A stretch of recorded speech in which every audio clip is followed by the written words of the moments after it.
ہم مسلمانوں کی تاریخ کی سب سے زیادہ مالدار نسل ہیں، لیکن ہم ہی سب سے زیادہ گھٹن کا شکار بھی ہیں، اور قرآن نے ہمیں اس بات کی خبر پہلے ہی دے دی۔ ہمارے پاس پہلے سے زیادہ دولت ہے، پہلے سے زیادہ آرام ہے، پہلے سے زیادہ سہولتیں ہیں، اور پھر بھی پہلے سے زیادہ خالی پن ہے۔ اللہ نے ہمیں اس کی وجہ بھی بتا دی تھی، یہ اور بات ہے کہ ہم بس توجہ ہی نہیں کر پا رہے۔ سورہ طٰہٰ کی آیت نمبر 124 کے اندر اللہ تبارک و تعالیٰ فرماتے ہیں، وَمَنْ أَعْرَضَ عَنْ ذِكْرِي فَإِنَّ لَهُ مَعِيشَةً ضَنْكًا، اور جو میرے ذکر سے منہ موڑے گا اس کے لیے اس کی معیشت تنگ ہو جائے گی، ایک ایسی زندگی جو اندر سے سکڑ کر بند ہو جائے۔ اللہ نے یہ نہیں کہا کہ جو غریب ہوگا وہ تنگی محسوس کرے گا، یہ بھی نہیں کہا کہ جو آزمائش میں ہوگا وہ دب جائے گا۔ اللہ نے کہا جو میرے ذکر سے منہ موڑے گا، بس یہی ایک شرط، چاہے وہ امیر ہو یا غریب ہو، لوگوں میں گھرا ہوا ہو یا اکیلا ہو، جیسے ہی وہ ذکر سے دور ہوتا جائے گا اس کے اندر تنگی آتی جائے گی۔ اب ذرا ہمیں دیکھو، ہمارے دادا دادی کے پاس تقریباً کچھ بھی نہیں تھا، کچے گھر تھے، سادہ کھانا تھا، کوئی اسکرین نہیں تھی، کوئی عیش و عشرت نہیں تھی، لیکن وہ فجر سے پہلے اٹھ جاتے تھے، اندھیرے میں، خاموش گھر میں، لیکن ان کے دل کہیں زیادہ پرسکون تھے۔ ہمارے پاس پکے اور ایئر کنڈیشنڈ گھر ہیں، ہر فرد کے لیے الگ گاڑیاں ہیں، ہمارے پاس ہماری پسند کا کھانا ہے، تفریح ہمارے جیب میں ہر وقت 24 گھنٹے موجود ہے، اور پھر بھی ہم اسکرین کے بغیر سو نہیں پاتے۔ یہ ترقی نہیں، یہ زوال ہے۔ ہماری نسل نے ایمان لانا نہیں چھوڑا، ہم نے یاد رکھنا چھوڑ دیا ہے، اور ان دونوں میں فرق ہے۔ ہم اب بھی لا الہ الا اللہ کہتے ہیں، لیکن ہم اسے عادت کے طور پر کہتے ہیں، جبکہ ہمارے دل تو کسی اور چیز میں کھوئے ہوئے ہیں۔ اعرض عن ذکری،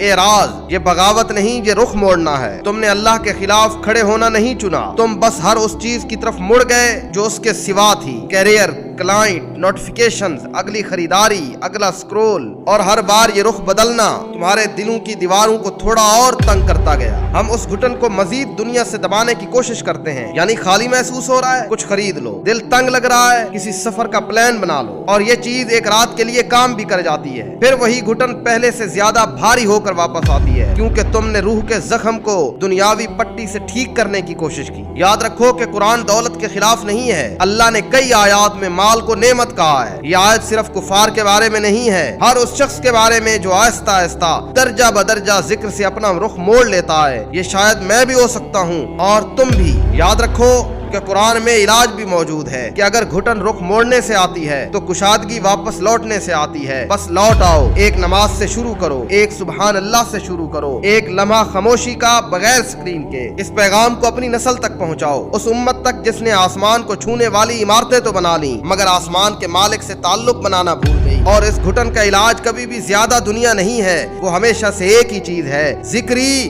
میرے رب کا ذکر۔ اگر تم یہ کرو گے تو رب تمہارے دلوں کو سکون سے بھر دے۔